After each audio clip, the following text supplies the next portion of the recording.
नमस्कार news room को स्वागत करुछि मु तपन। वर्तमान समय बड़ खबर जे बिजु जनता दल राज्यसभा सांसद ममता महंत इस्तीफा देथिबा खबर आसी पहुंचुछि एवं राज्यसभा अध्यक्ष को तांकर इस्तीफा पत्र पठाइचंती ममता महंत।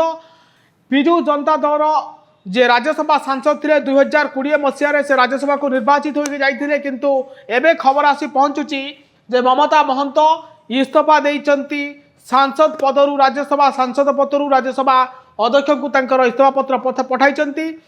याकु नहीं भिन्न भिन्न चर्चा ए आरंभ होउछि जे आगामी पदक्षेप ममता महंतर कौन हेबो एवं कहीं दल छाड़िले ताकु नहीं चर्चा आलोचना होउछि। आपण को कहि रखे जे जतबेले राज्यसभार एवं लोकसभार अधिवेशन चली जतबेले विरोधी भिन्न भिन्न प्रसंग नहीं सरकार को घेरुचंती, सेतिकी बेले बिजु जनता दल निर्वाचन सरिबा परे विरोधी भूमिकार अवतीर्ण हबा बोली कहूतिला। निजे नवीन पट्टनायक मध्य समस्त सांसद मान सहित बैठक करथिले एवं राज्यर स्वार्थ दाबी उठै थांते। बिजु जनता दल तो उठै थांते राज्यर स्वार्थ, किंतु सेतिकी बेले बिजु जनता दल सांसद ममता महंत बिजु जनता दल सांसद जे अछंती से वर्तमान इस्तीफा देइछंती। मयूरभंज जिल्लारू आसंती ममता महंत एवं मयूरभंज जिला राजनीति रे एथर गोटे बड़ परिवर्तन होइछि।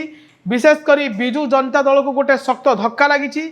बीजेडी परास्त होइछि मयूरभंज जिल्ला रे, आउ जहाकु नै ममता महंत असंतोष थिबा कथा मध्य चर्चा को आसुतरा। आउ गोटे बड़ कथा होउछि निकटरे ममता महंत जे नुआ मुख्यमंत्री होइचंती मोहन चरण माझी तांको मध्य से व्यक्तिगत भाव साक्षात्कार करछंती। चर्चा होउछि जे ममता महंत हुए तो आगामी दिन रे बिजु जनता दल छाड़ी बीजेपी रे योगदान करि पारंती। बीजेडी रे जेहेतु निर्वाचन पराजय होइछि बीजेडी रे से तांकर आउ भाग्य भविष्य देखि पारुनांती, सेथिपाई हुए तो गोटे बड़ पदक्षेप नहीं पारिथांती ममता महंत। तृतीय कारणटी होउछि आगकू राज्यसभा निर्वाचन आसुछि। बीजेडी पाखरे मात्र राज्यसभा रे ही 9 जन सांसद अछंती, आउ आगकू राज्यसभा निर्वाचन आसुथिबारु बीजेडी हाथ पाखरे आउ गोटे सीट एबे कमी जाइछि।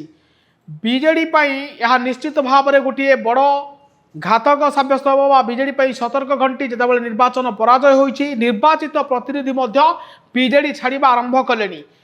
राज्यसभा सांसद पद जेहेतु ओडिशा रू गोटे खाली हेबो, सेथिपाई मध्य कसरत हेबो एवं बीजेपी रे ममता महंत योगदान करबा नै गोटे बड़ चर्चा मध्य आरंभ हेउछि।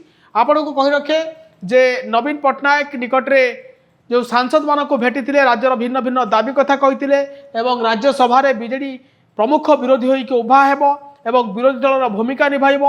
आउ सेतिकी बेले बिजु जनता दलर सांसद ममता महंत राज्यसभा सांसद पदरु इस्तीफा देइछंती।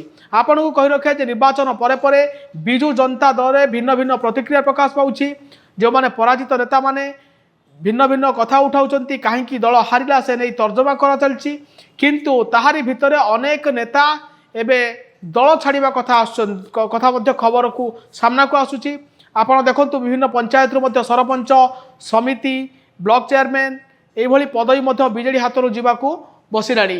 अनेक जगार मध्य सरपंच समिति मध्य दल छाड़िले। आउ आज गोटे बड़ खबर आसी पहुंचुछि जेतेबेले संसद अधिवेशन चली आउ सेतिकी बेले बीजेडी सांसद ममता महंत राज्यसभा पदरु इस्तीफा देइछंती।